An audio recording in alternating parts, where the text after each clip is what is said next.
Welcome to our next lecture on chemical principles 2, and today we are going to talk about real gas and virial equation. So, before we actually go there, we are going to revisit the questions that were asked yesterday, and also these are the questions that are interesting ones. So, we will discuss that. So, first question is that why does particle adopt Maxwell-Boltzmann velocity distribution? So, you will learn later on that the fact that Maxwell-Boltzmann velocity distribution is attained at a given temperature is because the microscopic particles will interact with each other in such a way that the system will maximize its entropy. So, since we have not discussed that, it will not be immediately clear that why the distribution is Maxwell-Boltzmann like, but it will become clear later on. So, now we will come back to the second one. So, how does one temperature correspond to different velocities, and how to determine velocities from one value of temperature? So, that question was there with you, and it is kind of intriguing to know that we give one temperature, but we get multiple velocities. Now, how do we even understand this particular thing? We know that individually each particle, since we know that kinetic energy is proportional to the temperature, individually every particle has different temperature. However, when you talk about a system containing several atoms and molecules, there what happens is that we are getting an average essence of all those velocities, and these averages are not simple averages. They are not like V1 plus V2 plus V3 and divided by 3. They are not simple averages, they are kind of weighted averages. We will come back to that later on. So, because of these weighted averages, we are going to get one particular value of temperature given all possible different velocities. However, if you want to think microscopically, then the temperature associated with each particle is different. But for a macroscopic system, when you measure with a thermometer or any other devices that we talked about before, then we are going to get the average effect from all the particles involved in the system. Now, let us say I give you a temperature 300 Kelvin and I ask you to find out the velocities of the particles. How do you do that? So, for that what we normally do regularly in molecular dynamics simulations is that we select random velocities from the Maxwell-Boltzmann distribution. So, let us say for every given temperature we can draw, for every given temperature given the mass of the system, we can draw a Maxwell-Boltzmann velocity distribution, right. Now, we can pick a random velocities from that. Now, if we do that for several atoms of the system, then essentially when you calculate the average temperature of the system, it will come out to be the temperature that we give as an input. So, for example, let us say I have this distribution and then I want to find out the velocity of, and I have this system of particles, I want to find out velocity of this one. So, I draw that from here, and this one I draw that from here randomly, I draw that from here randomly. If I do that enough number of times, then essentially I am sampling the full distributions, and therefore, when you recalculate the temperature back again, we are going to get 300 Kelvin. Is it clear? Once more, okay. So, I will go here. So, let us say I give you a system of gas particles and I give you a temperature, and you know the mass of the particles, let us say. So, it will have a particular Maxwell-Boltzmann velocity distribution. Now, I will pick up a random velocity. So, this is probability of velocity and this is the velocity. I will pick up a random velocity from this distribution. For that also I will pick up, for this also I will pick up, all are I am doing randomly assigning velocities. Now, if I have several thousands molecules here, then essentially I am going to cover the entire distribution itself. So, therefore, I will recalculate the temperature of this particular box, I am going to get the desired temperature, that was the input. So, therefore, you understand, therefore, even though I have one value of temperature, I have several possible velocities of the particle, and this is regularly done in molecular dynamics simulations, where let us say we start a system, a box of water molecules at 300 Kelvin, we draw the velocities, initial velocities randomly from Maxwell-Boltzmann distribution. Okay. how is the Maxwell-Boltzmann distribution of two gases of different masses mixed together? That was another question, very interesting. So, let us say I given a mass. So, for example, if you mix two different temperature of same masses, gaseous systems of same masses but two different temperature, when you mix that, you know that it will come to a different equilibrium temperature, and therefore, the distribution will shift to a different value. That is not a problem.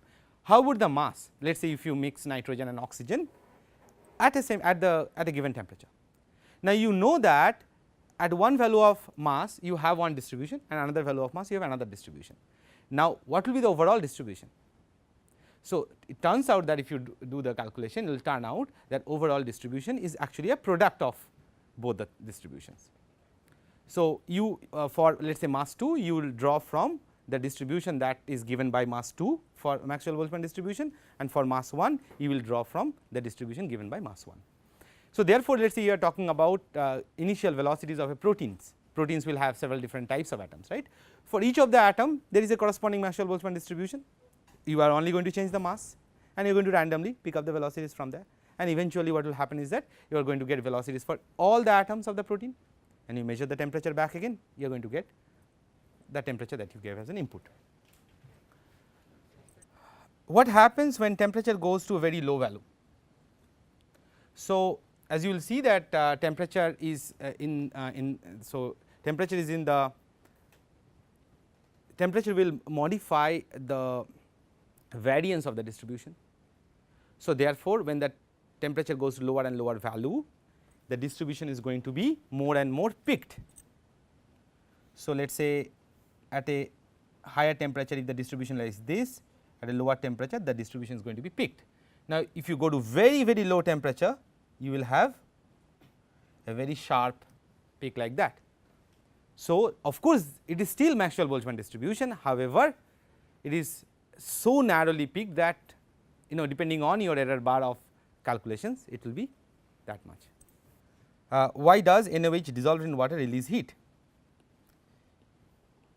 This I want to clarify back again. So, we discussed about energy versus reaction coordinate, and we discussed that when the product is less than reactant in energy, less than energy of the reactant, then the system gets stabilized and this delta E amount of heat released to the environment as heat, and that is how we call that as exothermic reaction, which means that when we dropped NaOH in water and it got heated up, we calculated the temperature, right, it went to 60 degree from 40 degree, which means that it released the heat, which means it is an exothermic reaction. That indicates that NaOH in water is more stable than NaOH alone. Now, how does that happen? Because when you put water, Na plus and OH minus get separated. When they get separated, energy should increase because Coulombic interaction goes by 1 by r, right. Coulombic interaction is 1 by r, but here the energy is minus 1 by r, is not it. So, therefore, is going to be like this, where this is 0 and this is a negative value. Remember, it is q1 q2 by r, and since q1 is positive, q2 is negative, overall value is negative, and as r goes to infinity, it is going to go to 0 value. So, when Na and OH are separated by water, it should have increased the energy for the product, but there is a decrease in energy, therefore, the heat is being released. Now, do you know why there is a decrease in energy? Correct. So, sodium and hydroxide, sodium Na plus and OH minus get dissolved in water, which means that water molecules solvate them. They stabilize these ions in presence of water, and due to these stabilizations of ions, overall energy of the system goes lower. So, NaOH in water is more stable than NaOH alone. Because it is more stable, the extra energy is released as heat. How does IR thermometer or pyrometer distinguish between reflected light and emitted light? That was a good question. So, the thing is that we talked about black body radiation. Black body radiation gives out all possible different frequencies, we fit to that and therefore, get the temperature, right. However, a machine will not know whether it is reflected light or which is an emitted light due to its own thermal radiation. So, the spirometer and infrared thermometer works on the principle of Stefan-Boltzmann law, where it calculates the energy density. So, and the energy density certainly will be different irrespective of the color of the light. So, therefore, this white light temperature was 300 something, that is much lower than the yellow light, but black body radiation wise a blue light should have had much higher temperature. Is Maxwell-Boltzmann distribution valid for ideal gases alone? Because we have derived that, or we have talked about that in case of ideal gases. Now, how does it work for, let us say, liquids or solids? So, it turns out that ideal gas does not have any interaction between the particles, but it turns out that even when there is interaction between the particles, there also Maxwell-Boltzmann velocity distribution will be valid. Even recent paper shows that it is valid for solids also and liquids. So, therefore, when you talk about proteins, we actually take the velocities, we can take velocities from Maxwell-Boltzmann velocity distribution, that is the reason, even when there is interaction present. So, that clarifies all the questions. You have any extra? Okay. So, we are going to go to the next topic of real gases. So, we talked about ideal gases and we talked about interaction internal energy of the system. Now, if you connect these two things, you will see that ideal gas does not have potential energy. It has internal energy, but only kinetic energy, and kinetic energy, as you know, that it is related to temperature. Therefore, the energy of an ideal gas is nothing but that is coming from only the temperature, and it does not have any potential energy interactions, which means that if you now plot the energy of an ideal gas with respect to distance, do you know how it will look like? For two ideal gas particles, as a function of their distance, how the energy will look like? As a function of their distance, how they will look like?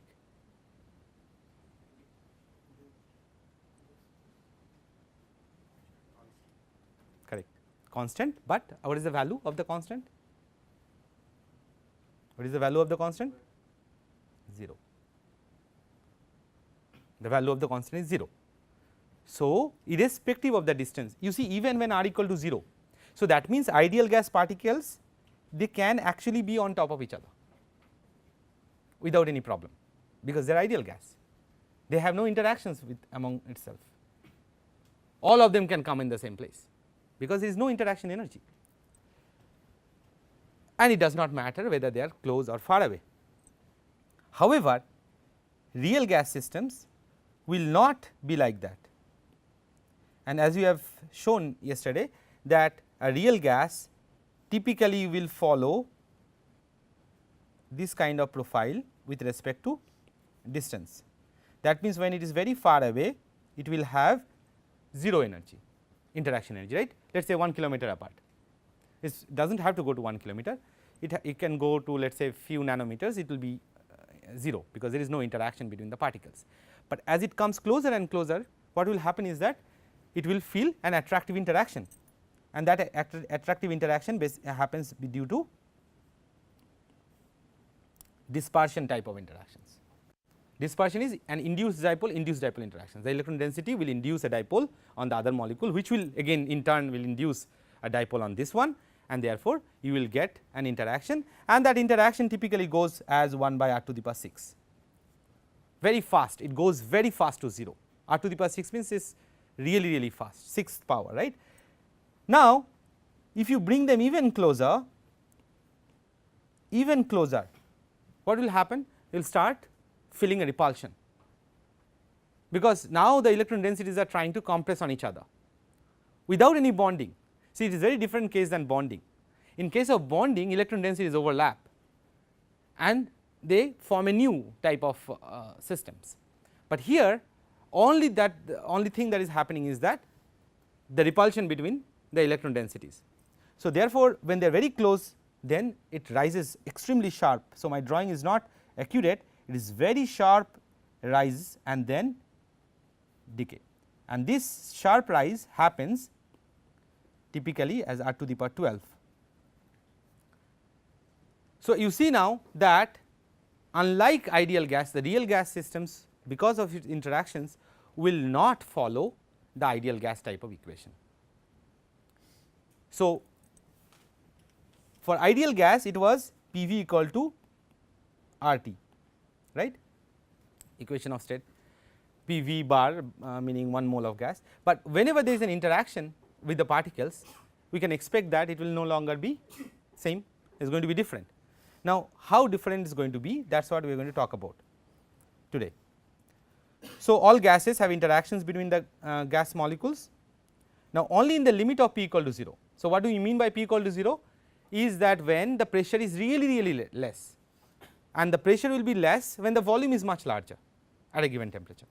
So, volume is larger means in the same volume, let us say there are 2 particles in a small volume, now there are 2 particles in very large volume, and being gas molecules they will try to go everywhere, and therefore effectively interactions will be extremely minimal because they will spend more time farther apart from each other.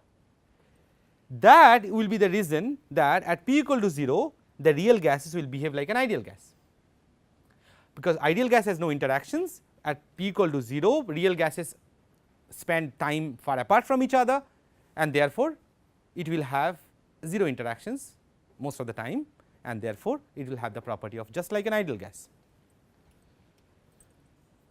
So, they deviate significantly, however, at higher pressure.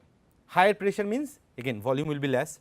So, particles spend close to each other, and you have seen that when they spend close to each other they will have an interaction with each other, and because they will have an interaction there will be some changes in the equation of state. Now, how do we understand that? Now, deviation from ideal gas is denoted as Z, a compressibility factor. Compressibility factor is given by Z, which is P v by R T, and it is called okay. The figure on the right shows that at low pressure Z becomes 1, because at low pressure it forms like ideal gas, right, like as I said that P tends to 0 it will become ideal gas. Now, let us write that. So, we know that P v bar equal to R T. Now, if I divide by R T it will become P v by R T equal to 1. This is the equation of an ideal gas. So, at low pressure since it becomes an ideal gas, our Z which is defined as P v by R T will become 1, and you see in the graph at very low pressure it starts with 1. However, since nitrogen and oxygen both are real gases, they significantly deviate from the value of 1. Oxygen goes little bit lower than 1, you see, and then goes upper. So, at high pressure all of them will be higher than 1, but however at an intermediate pressure it can go below 1 also, and we have to understand why it goes below 1, right. So, it is less than whatever would be P v whatever would be for an ideal gas. So, in 1901 Kamerlingh and Onnes proposed an equation of state for real gas. Now, this equation that this profile that you see in both these graphs, they no longer represent a very nice looking profile. What I mean by that is that it is not a straight line or a parabola. A straight line is 1 order equation, y equal to mx.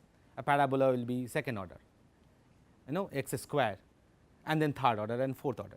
However, for any complicated function you may not fit the function with 1 or 2 orders.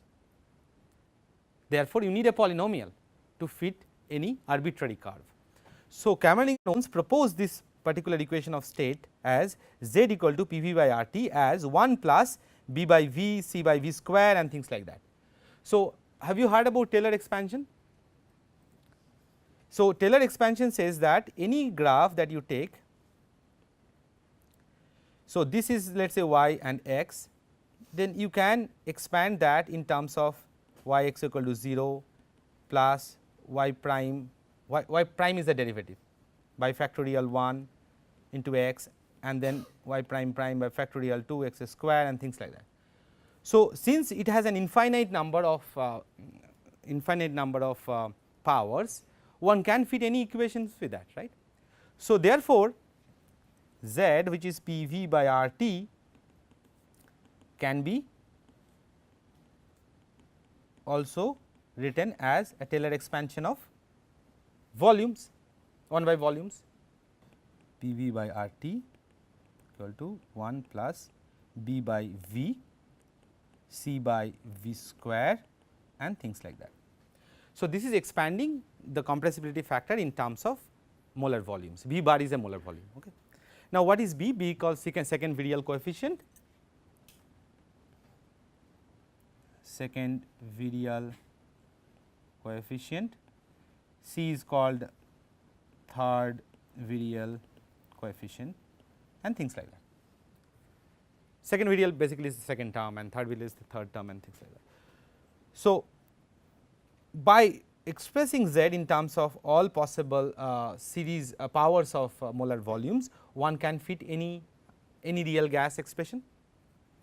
Alternatively, you can also express this one in terms of pressure, but there we will let us say use B prime P, C prime P square and say that.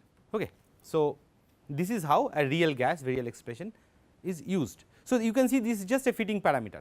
Once you get the experimental value of this, then you fit to this and you get your all virial coefficients.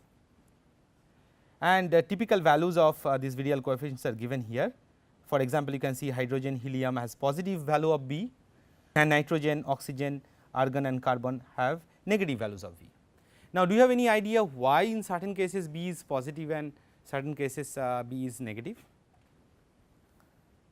So, think about only two terms, Z equal to 1 plus B by V, because see what happens is that in also you will see in the Taylor series is that often your coefficients become smaller and smaller as you go along with the power, because it will pretty much be fitted let us say with 3 order or 4th order. You do not need to go beyond that often, right. So, but the first order is most important because the contribution of that is very important, because that is what deviating the most. Then the second term will be having lesser contributions and things like that. So, now let us say we only talk about two order 1 plus B by V. Now, can you say that why certain cases B will be negative and what is the implications of having a negative value? So, let us say we go here and say Z which is P V by R T, let us say 1 plus, we truncate it at the level of this stage, and if B is negative, what will happen?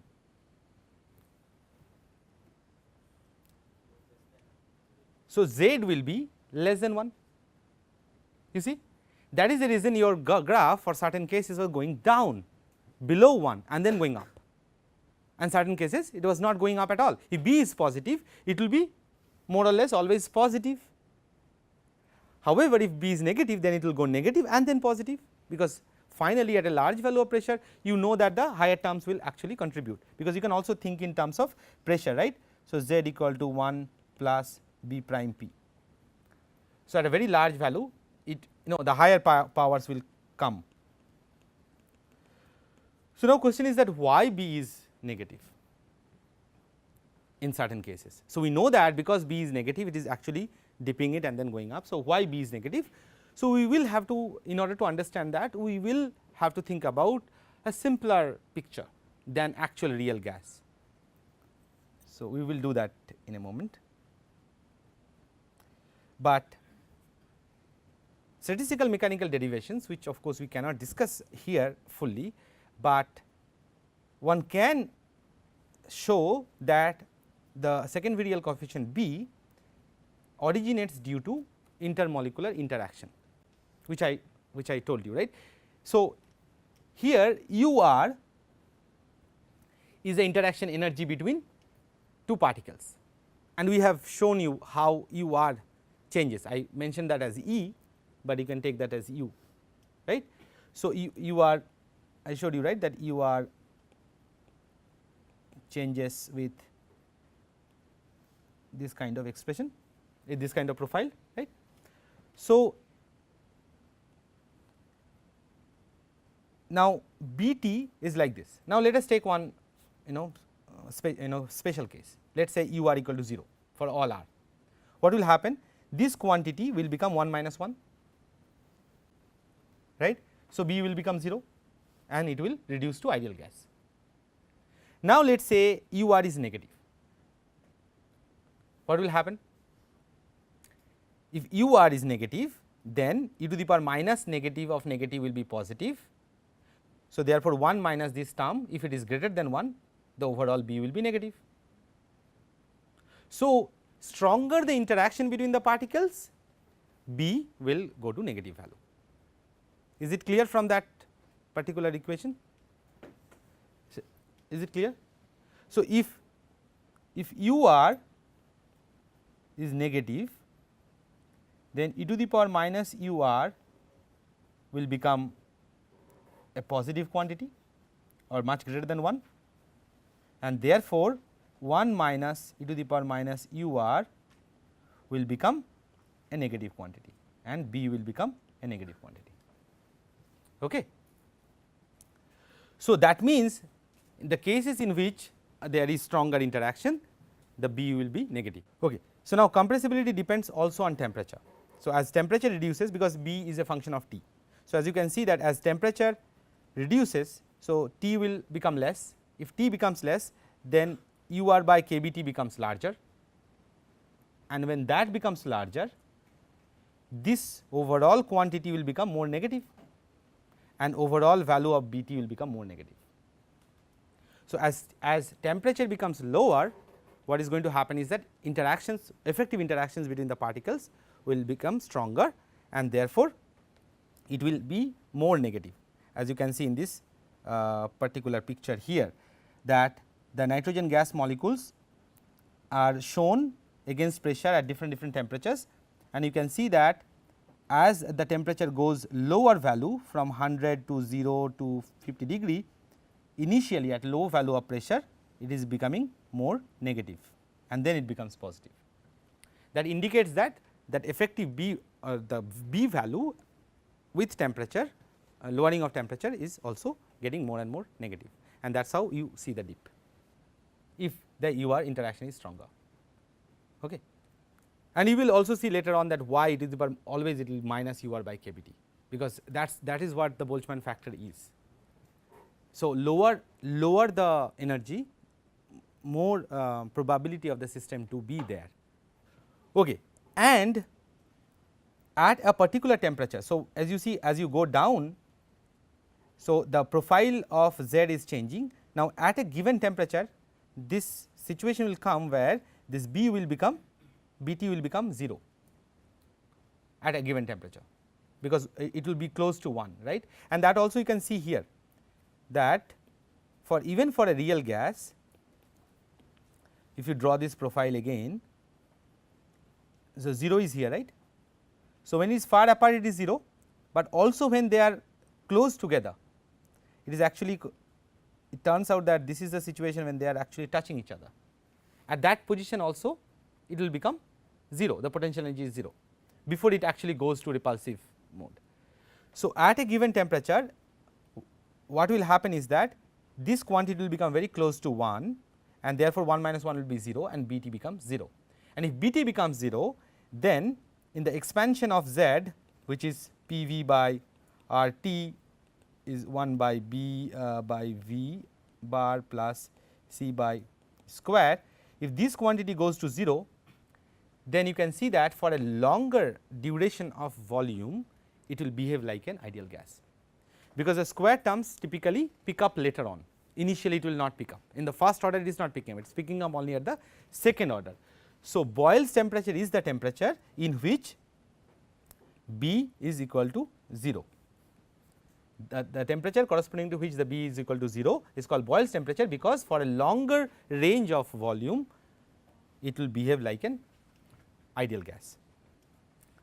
Now, why would B T go to 0? Because we have discussed that there are situations where it will also, even for a real gas, it will come to a situation where the interaction energy can go to 0, because it is basically the balance between repulsion and attraction.